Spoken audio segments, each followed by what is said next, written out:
सुनवाई मंगलवार है। कमिश्नर कमिश्नर कार्यालय में मैं ये 5वीं बार हो गए आते हुए, अब आज तक मेरी समस्या नहीं सुनी गई है। ये यहाँ पर पर्ची अभी कटता है, अभी कमिश्नर साहब नहीं आए हैं। अब आज कलेक्टर के यहाँ नहीं जाऊँगा, कलेक्टर के यहाँ जाऊँगा जब मन पड़ेगा तब। अभी मैं जाते जाते कलेक्टर के यहाँ मन भर गया है। कलेक्टर की ऐसी तैसी कई बार कर चुका हूँ, लेकिन फिर भी कलेक्टर को समझ में नहीं आ रहा है। अब किसी दिन कलेक्टर के यहाँ जाऊँगा पेट्रोल ले करके और उसी के ऊपर डाल कर लाइटर में माचिस मारूंगा, तब समझ में आएगा। अभी ऐसे मैं भौंक रहा हूँ कुत्ते की तरह, लेकिन कोई नहीं सुन रहा है अधिकारी।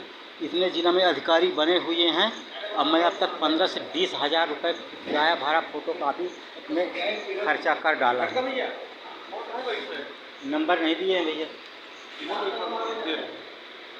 तो ये सुनवाई नहीं कर रहे हैं। ये सब अधिकारी जितने हैं ना, महीने में सैलरी 1.5 लाख 2 लाख ऐसे लेते हैं, और इनके बच्चे लोग कॉन्वेंट स्कूल विदेशी स्कूल में पढ़ते हैं, अच्छा शिक्षा प्राप्त करते हैं, और हम यहाँ परेशान के परेशाने रह जाते हैं 24 घंटा 72 घंटा 365 दिन पूरा, लेकिन निराकरण फिर भी नहीं किया जाता है।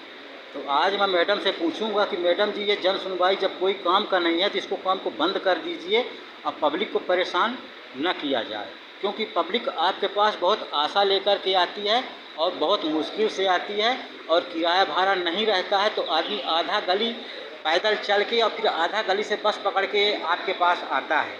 इतनी कष्ट परेशानी लेते हुए ये मेरी वाइफ है जो बोलती नहीं है, मेंटल है, गायब हो जाती है, इसको ढूंढने में फिर 2-4 दिन लग जाता है। ये तो भारी परेशानी। और जो आपके यहाँ मैं आ रहा हूँ बार बार, ये मैं क्या बताऊँ कितनी दिक्कत है ना। मैं राकेश गौतम, ग्राम रामपुर, थाना गोहपारू, जिला शहडोल, मध्य प्रदेश हैं। अब आज तक मैं 2023 से परेशान हूँ। ये 2025 1/7/2025 आज है, तारीख है 1 तारीख 7वां महीना और सन 2025 हैं। तो अभी आज 2, 2.5, 3 ये सितंबर आएगा तो 3 साल हो जाएगा को मेरे परेशान होते हुए, जिसमें काफ़ी समय से मैं परेशान हूँ। 3-4 लाख की चोरी हो गई है। थाना टीआई जो है तो चोर लोगों को बचा रहा है। जैसे चोर लोग राहुल तिवारी और संदीप तिवारी हैं, ये पैसा के बल पर और पहचान के बल पर अब तक आज दिनांक तक बचे हुए हैं। मैं इनको चोरी क्यों लगा रहा हूँ, क्यों कह रहा हूँ, क्योंकि इन्होंने कई बार गांव मोहल्ले में अब तक में 15 से 20 चोरियां कर चुकी हैं, लेकिन पुलिस इनको आज तक कुछ दंडित नहीं किया गया है, और ऐसे ही छोड़ के ये सांड की तरह घूम रहे हैं, और टोला मोहल्ले में ये उजाड़ हमेशा करते ही रहते हैं, है ना। तो इन लोगों पे लगाम लगाइए, और अगर गलत पाया जाए इस जांच पड़ताल को तो मेरे को गोली मार दिया जाए। मैं गोली खाने के लिए तैयार हूं, मगर ये शासन से धोखा खाने को तैयार मैं नहीं हूं, क्योंकि ये शासन जनता के पैसे से नौकरी करती है और जनता का ये गुलाम है, लेकिन जनता की आवाज़ ये साहब लोग नहीं सुन रहे हैं। ये कमिश्नर बंगला है और ये यहाँ जब पर्ची उर्ची करता है। मैं ये 5वीं बार आ चुका हूँ, लेकिन आज दिनांक तक कोई सुनवाई नहीं हुआ है। ये सब जनता परेशान हैं।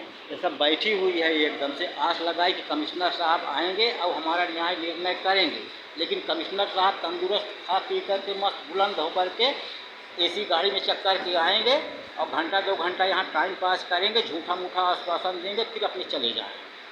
ये राज रवैया है। तो मैं चाहता हूँ कि ये जन सुनवाई को बंद करवाया जाए, और ये सीएम हेल्पलाइन जो है तो वो भी कोई काम का नहीं है। तो मैं बार बार परेशान हो चुका हूँ आज दिनांक तक, लेकिन मेरी समस्या नहीं सुनी गई है। क्यों नहीं सुनी जाती है?